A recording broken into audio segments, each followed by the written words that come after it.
Hello दोस्तों, कैसे हैं आप सभी। मैं मोहित वर्मा रोजगार अचीवर्स पर आपका हार्दिक स्वागत करता हूं। दोस्तों, आज हम हिंदी दिवस के शुभ अवसर पर हिंदी दिवस से जो भी आपके आगामी एग्जाम में इम्पोर्टेंट फैक्ट बनते हैं उनको हम आज देखते हैं। तो चलिए स्टार्ट करते हैं। आप इस वीडियो को अपने सभी फ्रेंड्स को शेयर कर दीजिए, क्योंकि आपके जितने भी एग्जाम लगे हुए हैं उसमें इस टॉपिक से संबंधित क्वेश्चंस आपके एग्जाम में देखने को जरूर मिलते हैं।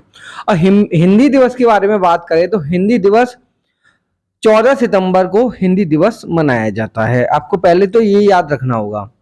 अब हमें ये इसमें बातें याद रखनी है कि राजभाषा का दर्जा कब दिया गया है इसमें।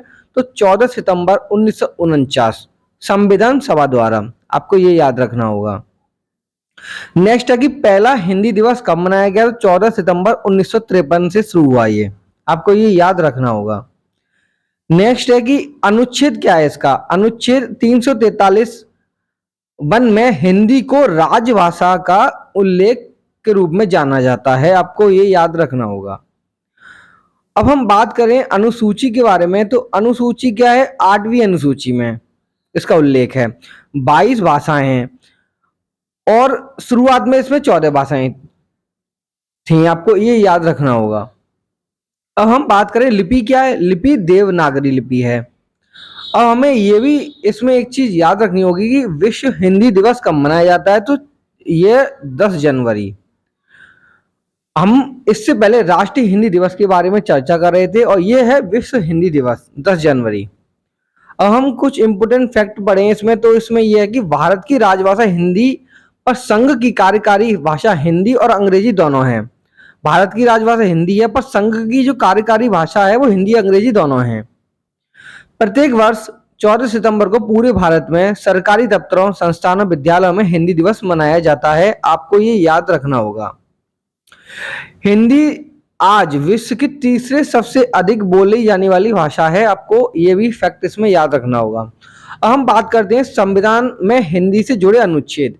तो राजभाषा भाग 17 अनुच्छेद 343 से 351 में इसमें अनुच्छेद दिए गए हैं। भाग 17 में 343 में संघ की राजभाषा हिंदी होगी और देवनागरी लिपि अंक अंतर्राष्ट्रीय स्वरूप में होंगे। अनुच्छेद 344 में क्या कहा गया है, राजभाषा के संबंध में संसद व राष्ट्रपति को आयोग व समिति बनाने का प्रावधान होगा, आपको ये याद रखना होगा। अनुच्छेद 345 में राज्यों की राजभाषा, राज्य अपनी भाषा चुन सकते हैं, आपको ये याद रखना होगा। अनुच्छेद 346 राज्यों और संघ के बीच संचार की भाषा। ये इंपोर्टेंट अनुच्छेद जो है मैं आपको बता रहा हूं, जो एग्जाम में पूछे जाते हैं आपके।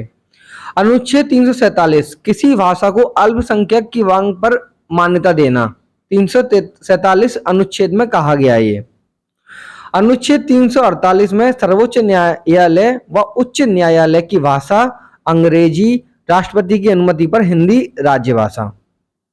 349 अनुच्छेद में क्या कहा गया है, राजभाषा के संबंध में कानून बनाने पर प्रतिबंध, विशेष बहुमत आवश्यक है इसमें। अनुच्छेद 350 में भाषा संबंधित शिकायतों का निवारण करने के लिए इसमें बारे में चर्चा की गई है।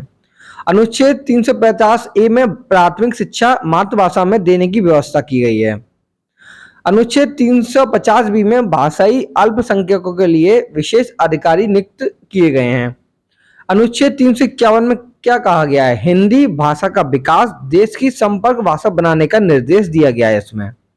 अब इसमें क्विक फैक्ट्स के बारे में हम पढ़ें तो इसमें हिंदी राजभाषा के रूप में, जैसे हम ऑफिशियल लैंग्वेज के रूप में जानते हैं, एग्जाम में क्वेश्चन पूछा जाता है हिंदी कौन सी भाषा है, तो राजभाषा ऑफिशियल लैंग्वेज है।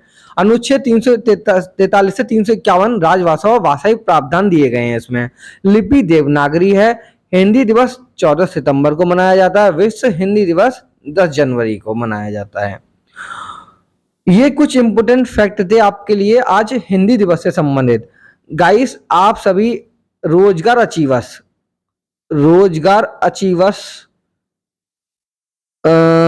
अचीवर्स टेलीग्राम चैनल को ज्वाइन कर लीजिए। उसमें हमारी टीम के द्वारा इंपोर्टेंट नोट्स पीडीएफ सेंड किए जाते हैं और आप यूट्यूब चैनल रोजगार अचीवर्स को भी आज सब्सक्राइब कर लीजिए, क्योंकि अब आने वाले समय में जितने भी एग्जाम होने वाले हैं हमारी टीम के द्वारा उस पर आपको इंपोर्टेंट क्लास करवाई जाएंगी। तो गाइस आज की वीडियो को हम यहीं समाप्त करते हैं एंड थैंक यू।